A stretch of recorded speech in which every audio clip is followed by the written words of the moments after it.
Hello, dear fans, friends, and subscribers. This is your host Ram, welcoming you to a very exciting cricket happening show on the ICC T20 World Cup. What a day it was in the World Cup today. I mean, there were three matches, but who would have expected as to what happened? Now, just talk about the upsets here. Namibia started it all by upsetting Sri Lanka. Pakistan were upset by Zimbabwe. Scotland sent West Indies out of the tournament. And look at what happened. South Africa was just one step away from getting into the semi-finals. It was, as I said, the form book could be upset, and definitely today the form book was totally upset as Netherlands caused the upset of the T20 World Cup 2022 when they defeated the South Africans by 13 runs. Who would have expected that Netherlands would have upset the apple cart of South Africa? It happened. Due credit to them. And South Africa have been sent crashing out of the tournament now. And also, let's look at South Africa. They have been known as chokers in big tournaments. They are yet to win a major World Cup title. And every time luck has eluded them. And once more today, that was the case today as well, as a brilliant catch by Rielof Vandermark, probably the catch of the World Cup 2022, when he took that catch to get rid of David Miller. That proved to be the real nail in the coffin, one could call. And the Netherlands and the South Africans could never recover after that. And it was all over as Netherlands swarmed over the South Africans and they were bowled out. And South Africa won the match by a 13-run margin. So, sorry, Netherlands won the match over South Africa. And now, so what it did was that this particular first match that happened opened the doors for India. India were probably thinking that South Africa are going to win and they have to put up their best foot against Zimbabwe to top the group. But India had a great news, one could call, because by the time when the news came that Netherlands had beaten South Africa, India automatically qualified for the semi-finals. So congratulations to India. India have qualified for the semi-finals. Well done, Netherlands. They just before leaving this tournament, they have gone on a great high here. To scalp South Africa, to me, is a big thing that has happened as far as Netherlands cricket is concerned. And Netherlands also keeping their position intact, being the first four in the group, also gives them an automatic qualification for the next World Cup. So that is something, I think, the 2024 World Cup, I reckon. And also, and so as I said, India got an automatic qualification into the semi-finals. And after that, the next game was between Bangladesh and Pakistan. Now, Pakistan would have probably not even hoped, because for them, it was all about Netherlands upsetting South Africa for them to stand a chance. And the Pakistan and Bangladesh affair became a knockout affair. Whichever team wins goes into the semis, and Pakistan beat Bangladesh to reach the semi-finals. So India and Pakistan are topping from their respective groups, have reached the semi-finals, and the semi-finals of the T20 World Cup is going to be pitting India taking on England at the Adelaide Oval, and at the SCG, it would be a clash between New Zealand versus Pakistan. So everything is set right, but what a day we had. At first, I'm going to cover the Netherlands versus South Africa match. What a game that was. Let's have a look at the Netherlands batting. Netherlands batted and batted superbly, I thought. There were contributions and they were aggressive right from the word go. In fact, if you look at the bowling figures of the South African bowlers, that will tell you how the Netherlands batsmen actually treated the South African bowlers. Parnell, 4 overs run for 32. Kagiso Rabada, such an experienced and strike bowler, his 3 overs he leaked 37 runs. And especially Stephen Myburgh, the man who probably won't be playing for Netherlands. And what a game for him. Probably that was the last World Cup that Stephen Myburgh of Netherlands played. And what a farewell for him that Netherlands got this victory. Stephen Myburgh was simply electric in his knock of 37 of 30 deliveries, which included 7 boundaries. Max O'Dowd allowed Stephen Myberg to take the mantle, but then Max O'Dowd started off once Stephen Myberg left, with contributing 29 of 31, 1-4, 1-6. Tom Cooper was an absolute cameo innings of 35 of just 19 deliveries, in which he slammed 2 4s and 2 6s. After that, it was Colin Ackerman turning it on towards the final stages of the innings when he smote 2 6s of the final over. I believe it was bowled by, if I'm not wrong, it was Kagiso Rabada who came under the pump there, as Colin Ackerman was the man of the match for his 41 runs, not out of 26, 3 4s, 2 6s. Delede was the only man to miss out, bowled by Nokia for 1. Nokia was the best bowler on show, really, bowling with extreme pace, as he has done all through the tournament. Look at his bowling figures: 4 overs, 1 for 10, which was something like stood like a beacon in the bowling analysis when you see the South African bowling. Keshav Maharaj also looked good, 2 for 27, 1 for 16 from Markram. But look at the bowling from the South African pace bowlers. Wayne Parnell, 32, no wicket. Kagiso Rabada, 37, no wicket of 3. Lungi Gedi, 3 overs, going for 35. And that was not one would have expected from the South African bowlers. And that really created issues for the South Africans, when South Africans were chasing a target of 158 for 4, which was supposed to be a target, I would say, just above par, one could call. And let's talk about the South African innings. Talking about the South African innings, Quinton de Kock and Temba Bavuma started off in aggressive fashion. They were looking good. They had already added 21 runs in 2.4 overs, and now the thing started happening. Klaasen got them all to move away from Quinton de Kock. There was some swing available early on, and the Netherlands bowlers were bowling, and Quinton de Kock was the first to depart. Caught Edwards bowled Klaasen for 13 of as many deliveries, 1-4, 1-6. Temba Bavuma played some nice stroke. The other match we saw, he got a 50. He had run himself into some form as well. But that really was something that South Africa needed. Temba Bavuma played one shot, which was a magnificent shot, when he moved outside the off stump, shuffled outside the off stump, and turned Mikaran over into the crowd for a 6. But the next over, Mikaran had the last laugh, as once more Temba Bavuma attempting a shot which was as similar to that, this time losing his stumps, as Temba Bavuma was bowled by Van Meekeren for 20 of as many balls, 2 4s included. Really, Ruzu played a few good strokes in his knock of 25 of 19. And then Aidan Markram also looked good in his 17 of 13 with 2 4s before Glover took the wicket of Really Ruzu, and Aidan Markram was consumed by Klaasen. Now, this was the time where the South Africans were absolutely serenely placed, one could call, at 90 for 4, because they had still the batting of David Miller, Klaasen, and Parnell still to come.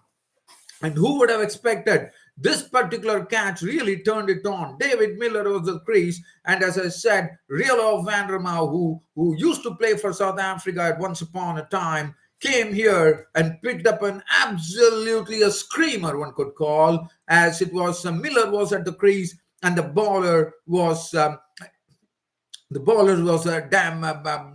Glover, who was Brown Glover, who was the left armer, and he was this time. Let's look at this particular catch. As I said, it was the catch of the T20 World Cup 2022, where Van der Merwe was praised at fine leg, and he was running backwards to the ball, almost till square leg, and it was a top edge of Miller's bat, and Van der Merwe kept on running, keeping an eye on the ball.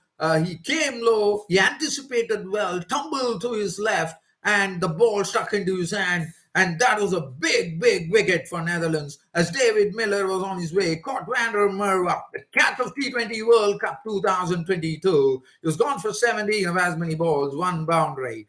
After that, they still had hope, even though Miller was gone at 112 for 5. There was still hope, and it was only the 15.2 overs. Klaasen was in the middle, but when Klaasen departed after hitting one good 6, and he was gone for 21 of the balls, the Netherlands knew that they were really in with a sniff there. And not only it was a sniff, it was they really cleaned it up. Wayne Parnell was a victim of the bowling of Glover for naught as he was caught by Edwards. Keshav Maharaj, I thought he was limping a bit, unfortunately, and then finally he slashed the ball to deep point, Dow taking the catch. He was gone for 13, and after that, the bowlers made it extremely difficult for the tailenders, Rabada and Nokia, to really do anything. Keshav Maharaj was still there, but again, as I said, Maharaj was limping. He was not able to, but that is still not an excuse.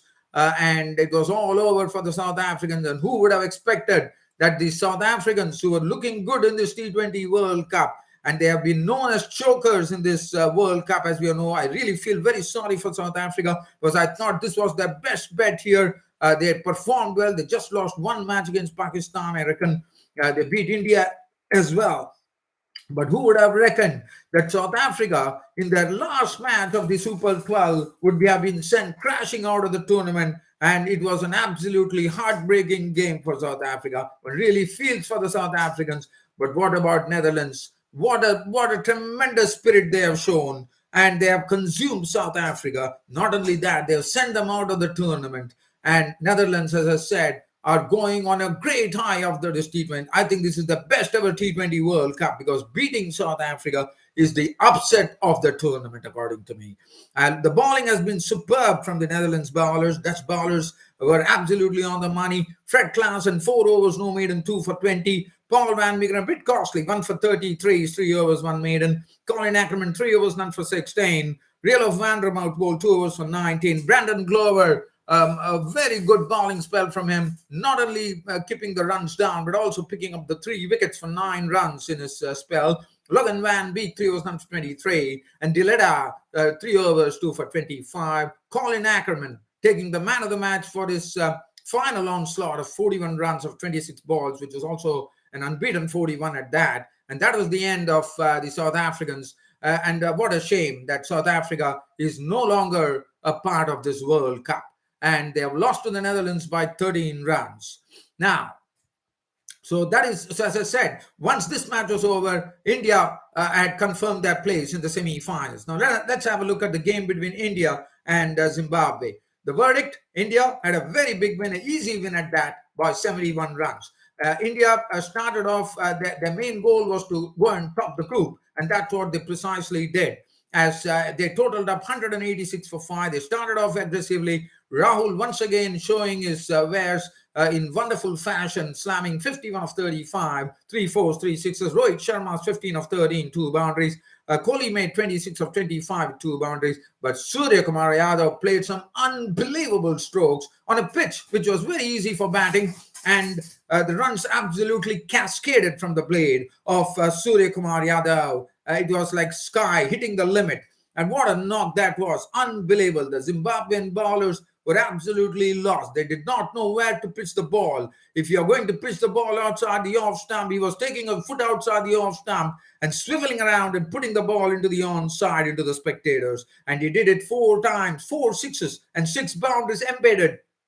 His knock of an unbeaten 61 of just 25 deliveries, which was absolutely, he meted out some severe punishment to the Zimbabwean bowlers. Surya Kumar Yadav take a bow, not out 61, taking the man of the match for his knock of 61 unbeaten runs of 25, 6 fours, 4 sixes. And India were definitely put in a bit of a spot of bother by the Zimbabwean spinners Ryan Bull, Sikandar Raza and Sean Williams when they picked up the wicket, the vital wickets. But then Surya Kumar Yadav absolutely turned it on big time at the Adelaide Oval. Sorry, at MCG. I really apologize. And they could. And let's talk about the catch that Rishabh Pant, who got his first game on this World Cup, and so unlucky he was. He tried to carve the ball through the. Let's look at this catch from Ryan Burl, probably standing second after Rielo van der Mout's catch, which was the catch of the tournament. Ryan Burl, what would have thought? Rishabh Pant had absolutely. It was a slog sweep, and it was absolutely traveling into the fence and hit the gap as well. But Ryan Bull coming out from nowhere sprawling along before the bat long on and flung himself full tilt and grabbed the ball just before the ball hit the turf. That was absolutely outstanding. And that was the second best catch of this T20 World Cup. And as I said, Real of Van der Merwe dismissal of the catch that he took of David Miller was an absolute pearler. But this one, not far behind, but probably the second best catch of the tournament. Rishabh Pant, as I said, first game of his, very unlucky, out for three. And then Hardik Pandya stayed over with Surya, but he was a mere spectator, I would say, Hardik Pandya. 18 of as many balls with 2 boundaries. And 186 for 5 for the Indians was definitely a very tall total as far as Zimbabwe was concerned. Now, looking at the Zimbabwean bowling, the bowlers were absolutely disappearing, especially Surya Kumar Yadav climbing into the Zimbabwean bowlers. Richard Nagarava, 4 overs, 1 minute. Started off with a maiden. His first over that he bowled was a maiden over. Can you believe it? Richard Nagarava, 4 overs, 1 maiden, 44 runs on 1 wicket. Tendai Chatara, 4 overs, none for 34. Blessing Muzarabani had an off day today. 4 overs, was hit for 50 runs with 1 wicket besides his name. Wellington Masagaza, 2 overs, none for 12. Ryan Bull, 1 over 14. Sikandar Raza, 3 overs, 1 for 18. And Sean Williams, 2 overs, 2 for 9. Now, Sean Williams, Sikandar Raza, you know that what a brilliant all-round cricketer he is. Let's have a look at the Zimbabwean card now. For the Zimbabwe, the score was 187 to win the match, and all they could muster was 115 runs. There's nothing to really talk about. Wesley Madhevere, he's a very nice stroke maker, no doubt about it. And he would have probably thought that he had timed the ball very well of the bowling Kumar, but there was some swing available for the Indian bowlers, Bhuvaneshwar Kumar and Arshdeep Singh. And Kumar was the one who snapped the first wicket, or the very first delivery, as Virat Kohli picked up the catch of Wesley Madhevere. Probably had played this class. He had tried to hit it through the cover region. It was the full meat of the bat, but probably the swing actually not really allowing the ball to really travel, and Virat Kohli pouched it, and he was a goner. That was a good start for India, as the first wicket was gone on the very first ball. After that, Regis Chakaba, who had absolutely a horror World Cup 2022. You would like to forget this World Cup 2022, Regis Chakaba. And Regis Chakaba was bowled. Arshdeep Singh was swinging the ball superbly. He was getting the ball to move about.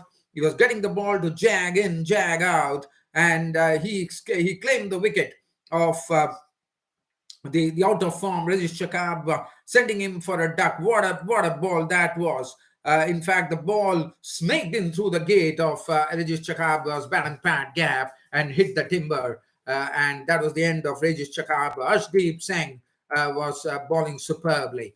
After that, there was a brief respite. Sikandar Raza joining his captain Sean Williams. And Sikandar Raza was there were only 2 good things that happened. Sean Williams fell a victim to Shami for 11. Tony Munyonga went for 5 to Shami. Ryan Bull played some sort of aggressive strokes to make 35-22, 5 fours, 1 6. And the other batsman was Sikandar Raza, who made 34 of 24, 3 fours.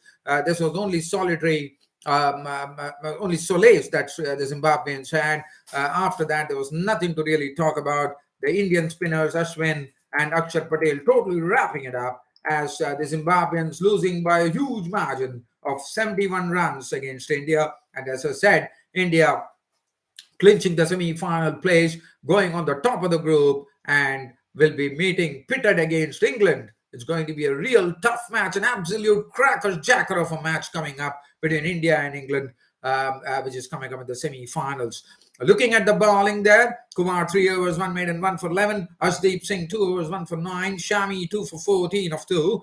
Hardik Pandya 2 for 16. Ravichandran Ashwin bowled well, 3 for 22. But Akshar Patel was the one who leaked a lot of runs. 3.2 overs, no maiden, 1 for 40. But what a knock from Surya Kumar Yadav, as he's nicknamed the Sky. And why not? He really showed that he's like his Sky name is something which is absolutely apt. The way he played, stunning, unbelievable strokes from Surya Kumar Yadav. He seems to really grow grow by every day he plays a cricket match. I think he's growing. What a player he's turning out to be for India.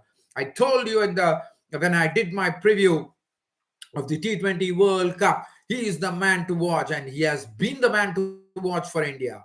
Now let's have a look at the next result, which was a knockout which was going on. This was the match which was played before India played Zimbabwe. It was a knockout, absolute knockout. Bangladesh had a chance to come into the semi-finals. Pakistan had a chance to come into the semi-finals, but Pakistan were the ones who prevailed over the Bangladeshis, as Pakistan won by 5 wickets. Credit to Bangladesh, I would say. They have come almost close to the semi-finals. And as I said, I do apologize, Bangladeshi fans, that I definitely said when I was previewing the ICC game that Zimbabwe, Bangladesh had no chance based on the current chances. But I think they have really proved me wrong. Well done, Bangladesh. The way to go there, they probably prepared that. They had the best T20 World Cup ever, according to me. Now let's have a look at the card here. Bangladesh were the ones who batted first, and what a super knock from Najmul Hussain Shanto, absolutely sending shivers down the spines of the Pakistan bowlers as he slammed 54 of 48 at the top of the order with 7 boundaries. Other than that, Liton Das looked good with that 6 out for 10 of 8 balls. Soumya Sarkar 20. Shakib Al Hasan, it was a bit of a controversy. Shadab Khan had got him LBW, went for a review. Shakib Al Hasan, the Bangladeshi captain, was absolutely not happy. He was gone for a golden duck of the very first ball he received from Shadab Khan, and that was a bit of a controversy. But Shadab Khan and Bangladesh have definitely made it a habit of getting into controversies in every match for the last 3 matches, right from India, the other matches, And Afif Hussain looked impressive, not out 24 of 20, 3 fours, but it was Shaheen Shah Afridi who came in and saw to it that the Bangladeshis were, even though they got off to a flyer in the power play, and they also were doing well in the first 10 overs, he saw to it that the Bangladeshis in the next 10 overs could not really get what they wanted, and they were kept to 127 for 8. A brilliant friend from Shaheen Shah Afridi. Shaheen Shah Afridi, who started off the tournament with a bit of a whimper, one could call, but he's coming along nicely at the right time at the business end of the tournament with the semi-finals against New Zealand. Shaheen Shah Afridi, 4 overs, no maiden, 4 wickets for 22, taking the man of the match award. Naseem Shah, 3 overs, none for 15. Wasim, 2 overs, none for 19. Harris Raw, 4 overs, 1 for 21. Shadab Khan, 2 for 30. Iftikhar Ahmed, 1 for 15.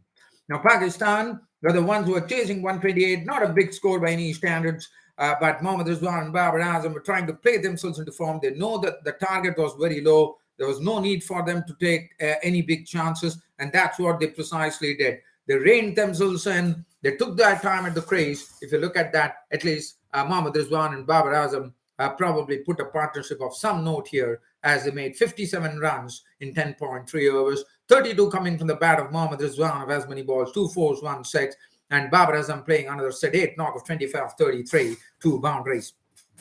Other than that, Nawaz was run out for 4, but there's nothing to worry. Mohammad Haris, he has come into this particular team, and he has made a big difference, because from the last 2 knocks that he has played, he has been pretty aggressive at that. And once again, he did it against the South Africans. So he looked to be a quality player, according to me, Mohammad Haris. And he would well be slotted in against India, I reckon. I was slotted in against New Zealand, I reckon. Mohammad Haris, I thought it was a brilliant cameo from him. 31 of 18, which included 2 sixes and 1 boundary. Shan Masood in his own way, but he was quite quick off the blocks today. He was there when the victory came for Pakistan, and Pakistan, what a way for them entered. They probably would have not even thought that Netherlands would beat South Africa and Pakistan would enter the semi-finals. And definitely Pakistan would be very happy with this outcome. And I think it's absolutely destiny that Pakistan have gone on to reach the semi-finals of this T20 World Cup. Everything looked lost for them when they lost against India. They lost against Zimbabwe. And now, here, can you believe it? Pakistan are into the semi-finals of the T20 World Cup. Shan Masood, 24 not out. Iftikhar Ahmed was out for 1. Shadab Khan was there. It was all over for Bangladesh. But as I said, Bangladesh definitely played their best ever T20 World Cup tournament. Well done, Bangladesh. And looking at the bowling, Taskin Ahmed 3 overs 26. Nasoom Ahmed, I thought, bowled a brilliant spell of 4 overs, 1 maiden, 1 for 14 with his left arm spin. Shakib Hassan 4 overs, 1 for 35. Mustafa Zur, the Fizz, 4 overs, 1 for 21, did a good job. Abadat Hussain 3.1 overs, 1 maiden, 1 for 25. So everything is over. We are getting into the next week, which is going to be the business round of things one could call, as far as the T20 ICC T20 World Cup is concerned, with the semi-finals. And as I said, India is taking on an absolutely a cracker-jacker of a match. India take on England at the Sydney Cricket Ground in the first semi-finals, and New Zealand taking on Pakistan, I suppose, at the Adelaide Oval in the second semi-finals. And those two matches are going to be absolutely crackers. Well, dear fans and subscribers, I hope you all enjoyed this cricket happening show of mine, this exciting cricket happening show of mine. And, well, my commiserations to South Africa, who probably still would go with the term chokers when it comes to major tournaments like the World Cup. Well, dear fans and subscribers, this being said, it's about time for me to pull up the wind down button on my cricket show, and looking forward to your company next week, when probably I think it will be the weekend on Saturday. Once again, I'll be meeting you. But as I've already told you, everybody, keep an eye on my cricket Twitter page, where I do a lot of cricket videos. I post a lot of cricket videos as well from YouTube. Thanks to YouTube again. And also, never miss the collection of my cricket videos that date from 1970 onwards to so almost 50 years of cricket matches. I have a collection in my on my cricket happening show. And also, besides that, I have my own cricket website, www.cricket-status.com. Don't forget to log in. Don't forget to get into my website, have a sneak peek at it. That's it from me, your host Ram, for this on a weekend. And yes, the real ICC T20 World Cup starts from next week onwards. Thank you.